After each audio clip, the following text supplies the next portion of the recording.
Right, what am I doing? What am I doing? There are thinkoids much and many galore. Um, so I don't know if I'll get through them all. Um, but I'm gonna have a stab. Gosh damn it, I'm gonna try.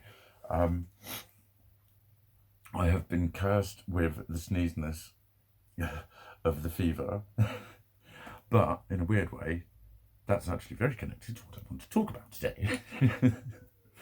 But I've been like pretty much about 48% deaf in that ear for about 2 weeks. It happens sometimes.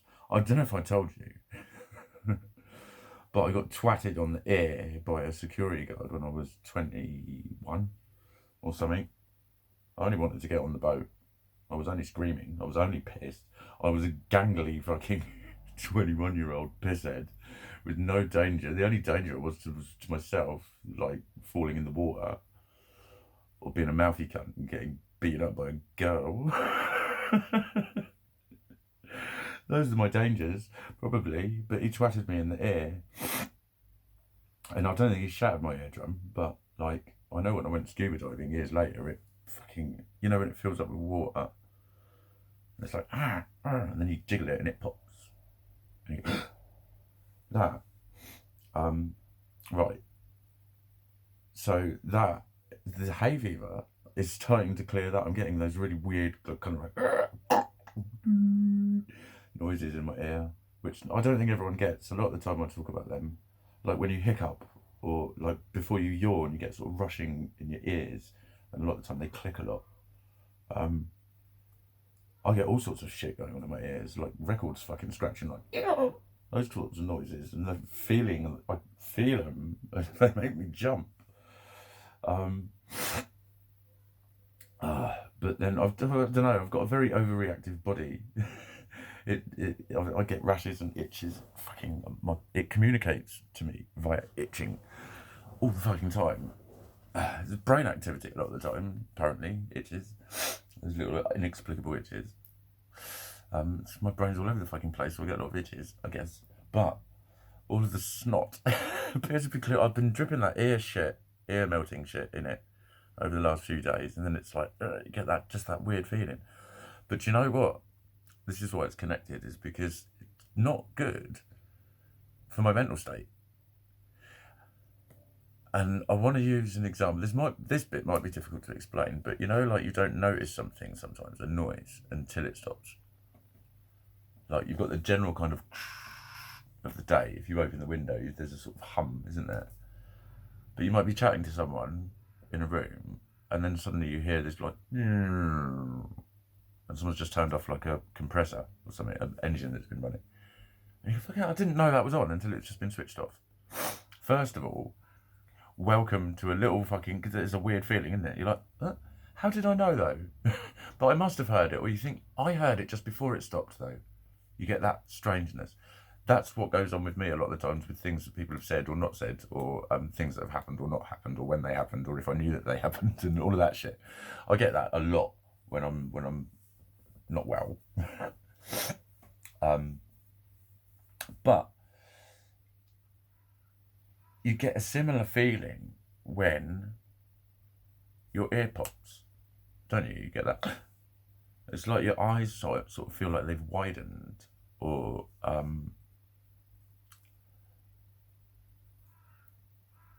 for me, my vision seems to get sort of clearer somehow, and there's a clearer feeling in my head.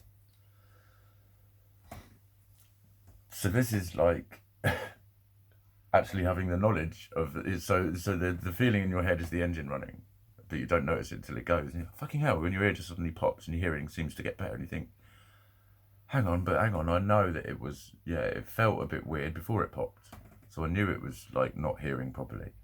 But I can just feel that my ear has not been hearing properly for about 2.5 weeks. And when you're like in a kind of vegetative state, which I can get into a lot of the time, it really doesn't fucking help. It really doesn't fucking help, because that's what I find. That clarity in my head is the sort of feeling that I get when I want to start organising things. and start doing things. And suddenly it's not about the will to motivate, it's about that tiny little bit in between that I talked about in some of my first videos. It's that connection that my brain doesn't always make to open up those areas that organise those thoughts. So it's not about asking someone if they know that that should be in the bin and that tray lives there and that should be in the dirty clothes bin, that sort of shit. It's not about knowing what to do. It's when you actually start to mechanically apply it. And that's where a lot of my problems lie, is in my disorganisation, that it's called. It's not. It's the lack of ability to connect with the areas that organise, that synthesise, synchronise motor movements with thoughts, ideas, decisions, that sort of shit. And, you know, with an ADHD brain, any brain process can just be a little bit incomplete because they're not synchronized. It's the bit that synchronizes the rest of your brain that's ill. So that's why it's got traits of all sorts of other fucking things. ADHD is massive. But apparently it doesn't exist. But there you go. What does that lead on to? That led on to something else. Yeah. So the vegetative state I've talked about before as well. And that's like, I first noticed that, I think in my final year at uni. And like I say, it was like, you know, not long after diagnosis, I then went to university. I'd already got in. And then I got diagnosed. So it's, wow, this might be tough. So I was learning about ADHD while I was learning about physiotherapy. And, you know, ADHD, when you're honest about it, it makes a lot of people speak to you like you're four. I'm afraid. Really fucking does. But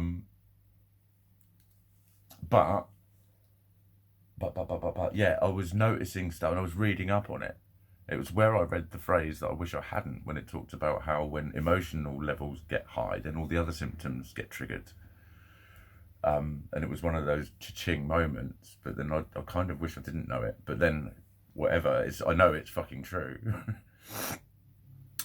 But it was also that when my brain gets too fucking chaotic, like when I'm trying to actually think rationally and form, you know, complex sentences about you know, very specific details of things, and it gets so noisy that I go into a kind of and that's where I'd sort of be sitting at the computer with my fingers on the resting on the keys, and then realise that 20 minutes have gone by. But then I likened that to what I kind of thought about. I remember thinking one time about, I was going to write a post that said, is there a semi-conscious? You've got a subconscious and a conscious, is there a semi one? But I think with me, it's like, we create parts of our subconscious when we bury those emotions that we don't want to experience. And I think mine got full. I've talked about that one before in another video. Basically, don't watch any of those other videos that I don't know what they're called. Just watch this one. Now I'm forgetting what I'm on about. Yeah, so I seem to be very in tune with what's going on with my subconscious a lot of the time. It's almost like I'm watching it happen. You know what I mean? And a lot of those thoughts, that noise is actually my leaking fucking subconscious coming back into my conscious or something. Because it's that, and then that is what has got me onto this thinkoid of, again, I've mentioned this one in another video, that constant cunt that thinks I'm a cunt. Every decision I make, everything that I like, everything that I don't like, everything that I'm angry about, everything that I'm chilled out about, everything that I let go and don't worry about it, I'm an instant pussy. Do you know what I mean? That sort of shit. Anything that I do, there's a feeling that comes with it. And it was that realisation a couple of years ago, I think it was, that constant fucking noise that's almost on the edge has just been that cunt. That cunt cunting me off for everything I fucking do, think and say, and everything.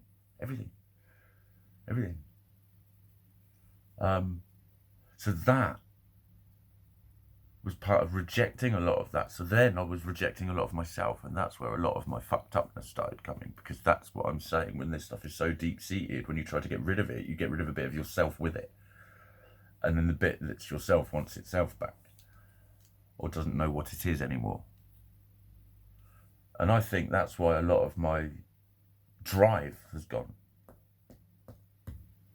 as well, because what was driving me was actually fear of not meeting expectations, not being good enough, or whatever, to fulfill dreams that I thought were the very heart of me, because they had been programmed so fucking deeply into me. My rational head was actually a self-deprecator without realising it. And that's, you know, it clicked when people used to always say to me, "You're so hard on yourself." And I think, why? I'm not being hard on myself, I'm being reasonable. Look, we're all allowed to have a fucking off day, that sort of shit. And I'd always think I was being reasonable, and other people would always feed back to me that I was being really hard on myself.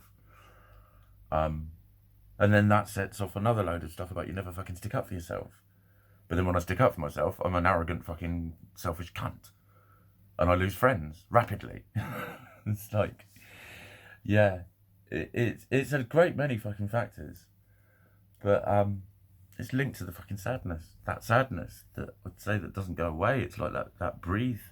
You know, when you suddenly think of something, you suddenly miss someone, you get upset, and there's that feeling, like the opposite of a flutter. It makes you want to cry, and you're like, and you have to take a breath, and you have to blow, you have to move that energy, and you feel your head tuning into something else. Imagine that on every breath, but it's not linked to anything. You're not missing anyone. You haven't lost anything. You haven't failed at anything. You've just been me. Look out the window. Why is that making me sad? I don't know. Existing can be fucking hard. So, like, you know, that's why it's a lot of fucking effort to dance on the fucking beach. That's why I got fucking hurt by it. And another thing was, I connected with my silly. And it's like the sort of girly bit of me, or like my inner child. My inner child needs so much fucking love, and that was a way of finding it. And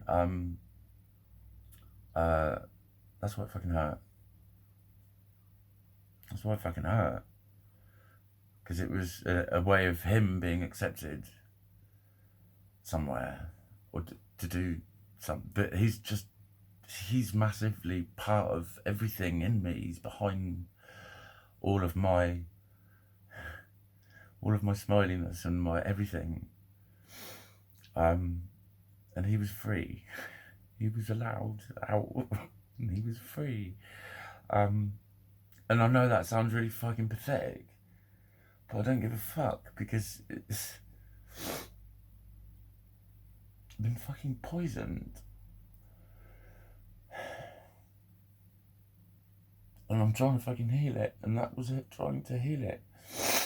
I was trying to heal him. And there will be other ways of doing that. There will be other ways of doing that.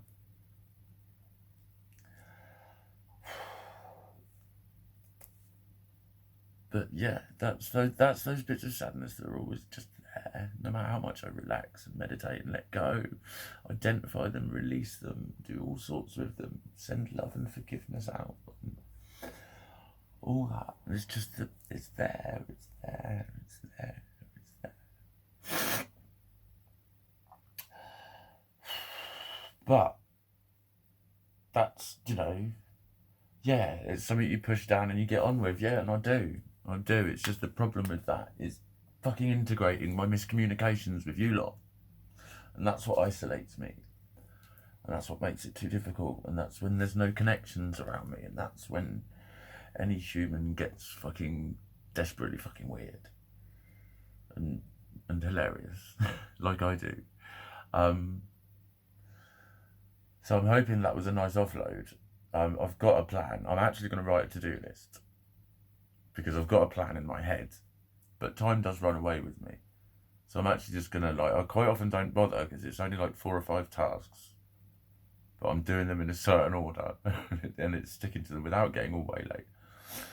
But I'm actually going to write a list, and tick them off. It'll be 4 very basic things, but then that's just getting my brain into that mode of think, write them down, hit them off, and I'll let you know how I get on.